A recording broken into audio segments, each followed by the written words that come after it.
let's get to our next guest. We're thinking about our bars in Montreal. They've been asking for last call to be pushed back to 3 a.m. Right now it's at midnight, I believe. And they say it's hurting their businesses, could lead to some of them shutting their doors down for good. Paul Desbaillets, friend of the show, and he's with the Burgundy Lion Group, member of Quebec's new Association of Bars. Paul, thanks for coming back on the show. My pleasure. How are you? I'm doing okay. How important is this to go back to the old days of 3 a.m. last calls?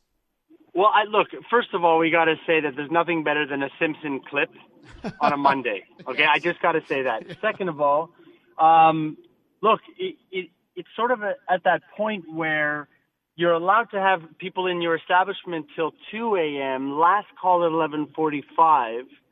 We've seen how things went with, the most recent sort of run for the cup and everybody in the streets. And look, the point of the matter is I think at this point, the hospitality industry as a whole has proven, it's not the place where the spreading happens. They're able to keep, control over their house and what's going on. And so at this point, if you're allowed people in your establishment till 2 and you're asking them to stop, sort of ordering at 11:45, but they can still stick around till 2, why not put it back to sort of the regular hours, which again, the establishments, the bars and restaurants, specifically the bars and nightclubs in this case, have been dealing with that for, since they opened, right? For years and years and years now. So they know how to handle that customer. They know how to handle that situation and those sort of hours.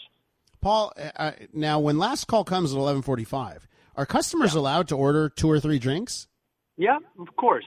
So, I mean, that's pretty, and they're allowed to stay until 2 a.m. So here's where, to me, you're making your case, right? Because right now, for a lot of people, if they want to drink, well, they're just going to order more beverages at the last call and stick around. So what's the difference, right? Well, what's the difference exactly? And again, you don't want to encourage binge, any sort of binge behavior, right? And so the idea here of somebody sticking around at a later time, maybe having one beverage versus feeling, we're out, we've made it out, we've done all the precautions, we're sitting at the table, let's order a whole round of, a whole mess of sort of things so we can stick around, doesn't sit right with me, right? I mean, Again, the idea here is the industry has proven it can handle the situation that we're in. And I think now at this point, again, with the timelines that were created specifically now and for sort of the festivities and the playoffs and all that other stuff, have proven that this can be done, and I think our industry can handle it. We're with Paul Desbaillets from the Burgundy Lion Group. We're talking about how bar owners are asking to go back to their old 3 a.m. last call time.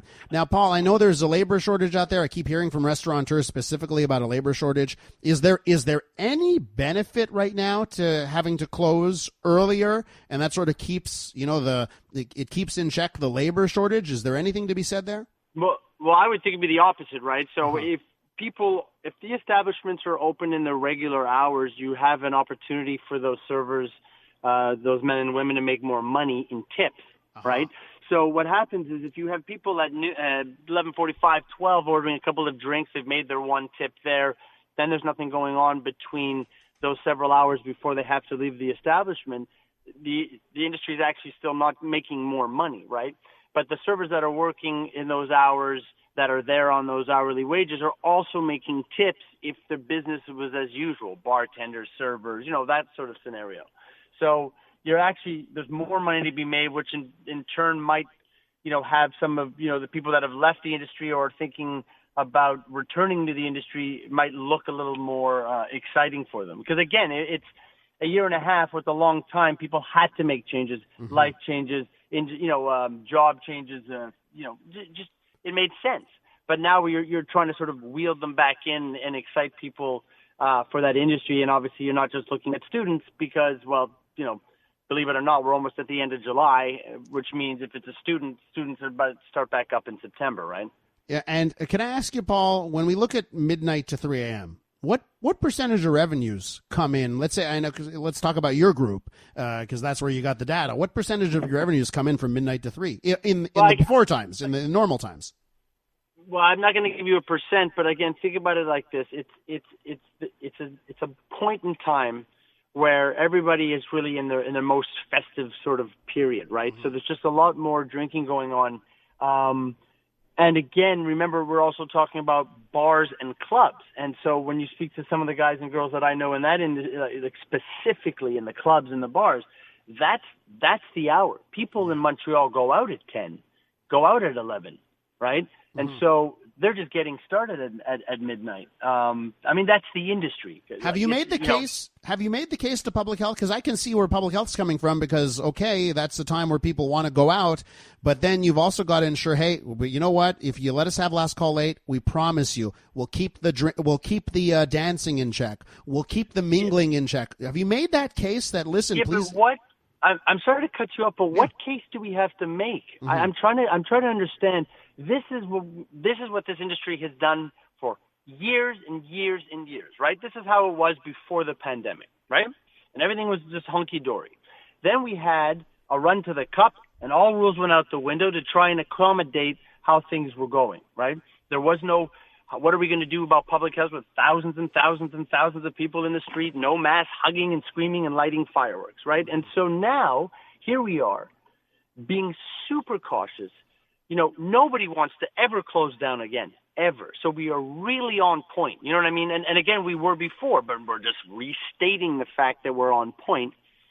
What is it that we need to prove for those 2 hours? I'm very confused.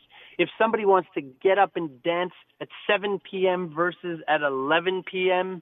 or 12 midnight, if you want to dance, you're going to dance. Like, I'm just having a hard time understanding that we all think that everything goes to hell, excuse my language, between 12 and 3. Like, it doesn't sit well with me. But again, this is a dance that we all have to do, and we have to keep talking about it, and we have to keep proving our point. And I think, again, as the inoculations continue, everybody, hey man, I'm excited about a lottery. If the more and more we sort of prove the fact that the industry is good to go, and the businesses should be operating at the hours they're supposed to be operating at as the norm, with all the other restraints that are put in place, we should be okay. Paul, I got to let you go there, but Point taken on your last point. Appreciate you coming on the show. Pleasure. Thank you.